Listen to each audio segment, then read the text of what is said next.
parce que les gros bateaux espagnols... Oui, mais c'est toute l'idéologie. Il pourrait y avoir des bateaux russes aussi, parce qu'au large du Sahara occidental, tout ce qui est pêche a été vendu ou donné par le Maroc à la Russie. C'était à la Russie. Alors, nous, on a vu les pêcheurs de Saint-Louis, au Sénégal, et ce qu'ils nous ont dit, c'est que, vous savez qu'il devait y avoir des accords de pêche au niveau international, et que ces accords de pêche n'ont pas été signés, pour des tas de raisons. Hein. Et donc, ce qui s'est fait depuis, ce sont des accords bilatéraux. Donc, par exemple, le gouvernement sénégalais a donné des possibilités de pêche, notamment aux Nord-Coréens, qui viennent et qui ont le droit de s'installer dans les ports de pêche du Sénégal et d'embaucher les pêcheurs, parce qu'eux, ils viennent avec des gros bateaux, n'est-ce pas? Et ils utilisent des filets qui dérivent sur 10 km, et non pas les petits filets des pêcheurs du Sénégal qui ont une grosse barque, on va dire, qui elle a les filets de poisson, et une petite qui permet d'emmener le filet, de tourner, de ramener, etc. Bon, donc ils travaillent comme ça. Hein. Et ces pêcheurs sont pourtant très organisés, très solidaires, et ils nous ont dit, on espère que nos représentants au Forum social se feront entendre, et effectivement, j'étais à un atelier où ils se sont fait entendre, parce qu'ils disent que à la fois le gouvernement sénégalais a intérêt à ces accords bilatéraux, parce qu'il a des contreparties, mais que leurs dirigeants locaux, leurs chefs locaux, ont parfois intérêt, parce que ces sociétés, j'ai dit nord-coréennes, mais il y en a d'autres, arrosent, entre guillemets, les chefs locaux ou les maires locaux, au détriment, parce que ça fait un certain type d'activité dans la ville, au détriment des pêcheurs. Et il dit, bon, d'une part, c'est nous qui sommes touchés, hein. On a pu visiter, ils nous ont emmenés dans le village de Saint-Louis, c'est joyeux par contre, c'est joyeux, il y a plein de gamins, il y a plein de charrettes, il y a des taxis qui circulent dans les terres, dans les chemins de terre. Oui, en fait, cette politique néolibérale montre que vraiment, bon, elle soudoie les chefs locaux, Voilà. et elle engendre des inégalités incroyables. On prenait souvent à plusieurs le taxi pour aller de là où on logeait à l'université. Et donc à chaque fois, le taxi nous amenait à travers le quartier résidentiel, des ambassades, etc. Et un jour, un taxi, je ne sais pas, il a dit, bon, moi je préfère, il y a trop de monde, il y avait effectivement beaucoup d'embouteillages, je vais passer par là. Mais derrière, on est resté ébahi. Vraiment, la misère, c'est la misère. C'est très très proche, et c'est bon. C'est pas possible qu'on ne devienne pas violent. Vraiment, c'est une violence terrible. Par rapport aux élus et les parlementaires, on peut faire des tas de choses. Voilà. Bien sûr, ce qui se passe, c'est que tout seul, on voit bien que dans tous ces mouvements, tout seul, on ne peut rien faire, on ne peut pas vaincre cette politique. Mais c'est pour ça qu'on cherche à être ensemble et beaucoup, et on cherche à avoir des alliances. Tout à fait. C'est sûr.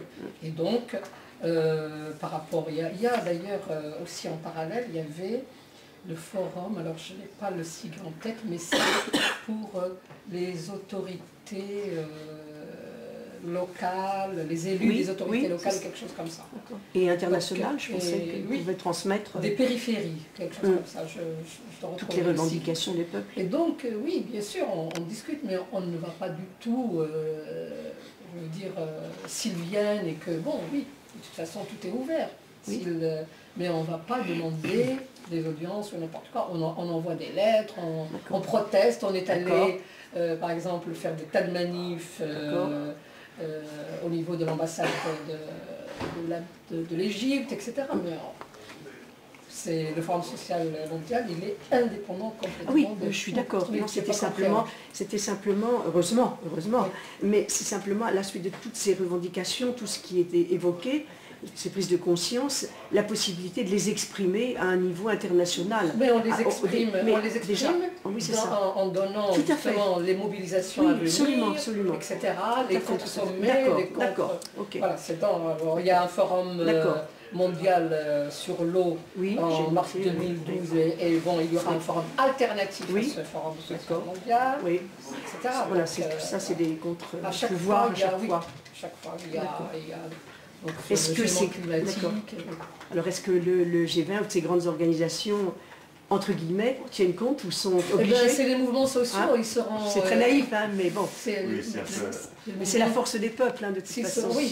Si, au niveau verbal, oui, la preuve, c'est que... Ils disent la même chose que nous, maintenant. Ils disent la même chose. Maintenant, il y a une centaine de pays qui disent oui, les taxes Tobin, il faut. Mais c'est au niveau verbal. Bien sûr, bien sûr.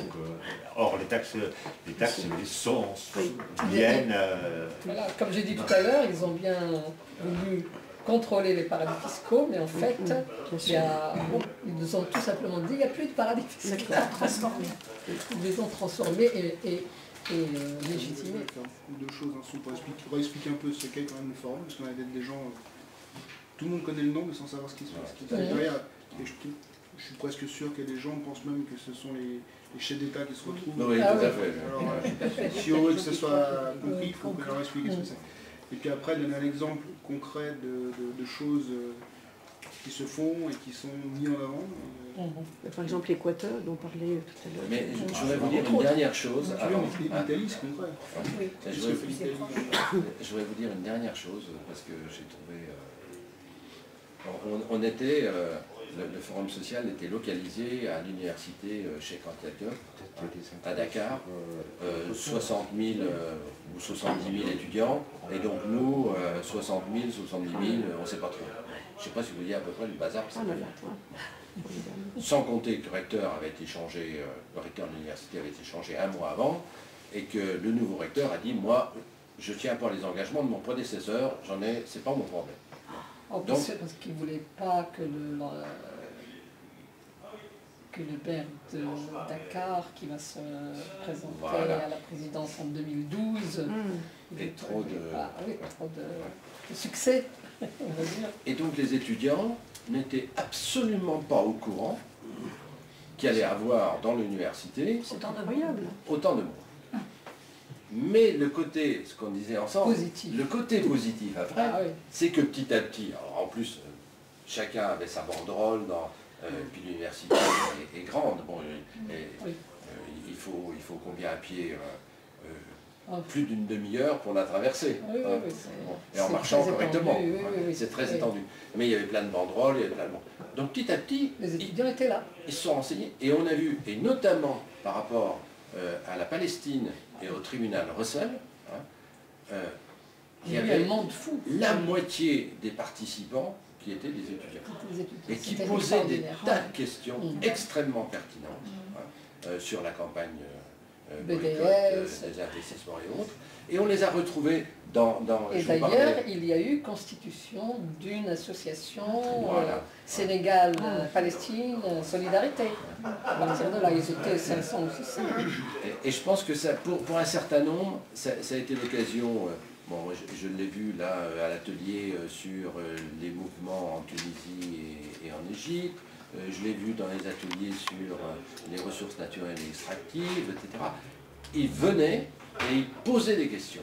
Et ils voulaient comprendre, etc. Et ils voulaient savoir comment ça se passait aussi ailleurs, parce que eux, leur problème, vous savez, c'est l'emploi, vous savez, c'est comme les jeunes diplômés du Mali, du Mali, etc., qui ont énormément de problèmes. Donc c'est de savoir qu'est-ce qu'ils peuvent faire, comment ils peuvent s'investir. Et il y avait des étudiants, en fait, qui n'étaient pas encore étudiants, parce que là-bas, en limite, il n'y a pas beaucoup de places, donc une fois que les inscriptions ont été faites, il y a beaucoup d'étudiants qui sont bacheliers et qui n'arrivent pas à s'inscrire dans une université, puisque on veut privatiser. L'idée, c'est de privatiser l'enseignement et l'université. Donc, ils restent sur le carreau. Et eux aussi sont venus manifester, ils passaient d'atelier en atelier, d'amphithéâtre en amphithéâtre, avec des tas de banderoles, et en disant nous allons faire, et ils ont fait une grève de la faim, nous allons faire une grève de la faim, et dans les banderoles, et si on ne nous répond pas, eh bien, le cas de la Tunisie n'est pas à exclure, il le disait comme ça. Et donc, pour ça, c'était... Voilà, donc on se rend compte très vite par rapport à l'université dans la privatisation. Et ce qui m'a frappé aussi, c'est dès que je suis arrivée dans le centre à Dakar, je voyais plein de petits-enfants et de petites filles, etc., qui avaient des t-shirts où il y avait l'appellation de leur école, mais c'était clairement privatisé parce que c'était l'école de madame machin truc, l'école, c'était... Koulibaly. Voilà. C'est une question. Non, mais en vous écoutant, même si c'est pas trop évoqué pour l'instant, mais sur place, ce qui a beaucoup été vécu, c'est quand même ce qui se passait en Tunisie, en Égypte et dans nos pays. C'est quand même... c'est un peu emblématique de notre forum social ou pas cette année? Parce que c'est quand même un des... Parce que, au niveau mondial, ça... Et c'était l'actualité partout. Ah, oui, est-ce que là-bas sur place c'était quand même inattendu, mais c'est un peu. Oui, énormément. Ça a dû renforcer. Parce que quand même, justement, c'est emblématique des politiques néolibérales dans ces pays. On voit bien, il y a soi-disant un développement, puisque le PIB croissance, mais il y a beaucoup de chômeurs et beaucoup de diplômés chômeurs. Il y a l'accaparement des richesses par un clan et donc pas une répartition juste et pas équitable de la richesse. Il y a tout, bien sûr. Ça traversait beaucoup de choses. Ça, ce qui traversait aussi, puisque vous en parlez, ce qui traversait aussi, ce qui était transversal aussi, c'est la question des migrations. C'était très important, parce que quand même on était en Afrique de l'Ouest et j'en profite pour vous dire que la politique, disons en 1979, il y a eu des accords entre les pays de l'Afrique de l'Ouest pour qu'il y ait une intégration de ces pays et qu'il n'y ait pratiquement plus tellement de frontières. Et depuis plusieurs années, l'Europe impose le contrôle des frontières. Elle impose, c'est-à-dire elle impose les mêmes politiques qu'elle exerce ici en tant que forteresse. Elle l'impose pour les différents pays de l'Afrique de l'Ouest. Pourquoi? Parce qu'ils disent que chaque mouvement dans l'Afrique de l'Ouest, il faut qu'on contrôle, et il y a des agences Frontex qui sont dans ces pays-là. Il faut qu'on contrôle parce que c'est des mouvements éventuels qui vont venir chez nous, pour vous dire. Alors que, donc, j'ai été dans un atelier des marchands ambulants et on se rend compte qu'il y en a beaucoup, il y a une proportion énorme de marchands ambulants parce que les gens ils sont diplômés, ils ne peuvent pas. La preuve c'est que comment il s'appelle, le Bouazizi de Sidi Bouzi là-dessus en Tunisie, c'était un diplômé chômeur comme marchand ambulant. D'ailleurs, c'est un membre d'honneur maintenant dans ces associations de marchands ambulants. Il y en a énormément et ils se sont constitués en association dans presque tous les pays de l'Afrique de l'Ouest et ils étaient là ensemble et ils disaient que quand même il faut qu'on proteste parce que je ne suis pas arrivé à passer de tel pays à tel pays, etc. On voulait le contrôler partout et que voilà, donc c'est pour ça que la liberté de circulation était présente transversalement dans beaucoup d'ateliers. Liberté de circulation des humains, parce que pour le développement, il faut la liberté de circulation. Pour l'accès à l'eau, pour la liberté de circulation, est très importante. Je veux simplement dire par rapport à votre question, c'est que je pense que c'était emblématique, alors d'abord pour les peuples tunisiens et égyptiens, mais c'était emblématique aussi comme possibilité d'action des sociétés civiles pour faire changer des politiques, on va dire néolibérales pour simplifier. Oui, je voulais rebondir sur le fait des événements qui se sont passés en Tunisie et en Égypte. Aussi sur ce que tu as dit par rapport aux migrants, il y a le problème du visa. J'ai entendu parler qu'il y avait une caravane qui était partie de Rabat, une caravane de femmes. Je voulais savoir quel était son rôle au sein du Forum social mondial. Je voulais savoir quels ont été les sujets abordés. Eh bien oui, je les ai rencontrés. Donc déjà, cette caravane, tout le monde n'a pas pu passer au niveau de la frontière entre la Mauritanie et le Sénégal. Il y avait une ou deux personnes qui croyaient que comme c'était bien avant, quand on était devant une frontière, on pouvait avoir son visa sur place. C'était il y a vraiment très très longtemps. Et donc cette personne a dû repartir jusqu'à Rabat pour avoir un visa. Pour avoir un visa, donc vraiment, encore une fois, juste pour assister à ce forum. Et puis ensuite, ils ont été très présents à Gorée pendant les journées sur la charte, la charte mondiale des migrants. Et vous savez que ça aussi, c'est très important. Il y a une charte mondiale des migrants qui a été rédigée par les migrants eux-mêmes. Ça a pris 4 ans, parce que c'était en 2006. Voilà, et voilà, c'est une fierté pour les migrants. Ils l'ont rédigé. Les gens qui venaient de l'autre caravane, la caravane qui venait du Niger, oui. Oui, elle me posait la question sur celle de Rabat. Et ce qu'ils ont dit, c'est pour ça que je veux intervenir, ce qu'ils ont dit que j'ai trouvé intéressant, et important dans le cadre du Forum social, ils ont dit les gens des villages, ils ont parfois entendu parler du Forum social mondial, ils ont parfois pensé qu'ils pouvaient agir, mais en fait ils n'ont pas la possibilité d'aller au Forum social mondial, même si, on doit louer des organisations comme le CCFD, comme Peuple Solidaire, comme Novox, comme Attaque, etc. Je ne cite même pas l'organisation dont je fais partie, qui ont fait venir des partenaires, qui ont mis de l'argent pour que ces partenaires viennent au Forum social mondial. Mais eux, ce qu'ils ont fait, c'est qu'ils avaient des arrêts dans chaque village et qui discutaient avec les gens et qu'ils amassaient leurs revendications, qu'ils amassaient leurs remarques pour dire, nous qui avons la possibilité d'aller jusqu'au forum, on sera porteurs de vos revendications. Et ça j'ai trouvé que quand ils intervenaient dans les ateliers, c'était extrêmement précis et fort. Alors, ça répond tout à fait à votre question. Manque de peau, je n'ai pas pris toutes les informations qu'ils donnaient à ce moment-là. Non, mais c'était très très important que le Forum social mondial se passe à Dakar. Oui. Pourquoi? Parce que ça permettait aux Africains d'y aller, c'était plus proche, et parce que les mêmes Africains n'ont pas la possibilité, à cause des visas, de sortir de chez eux.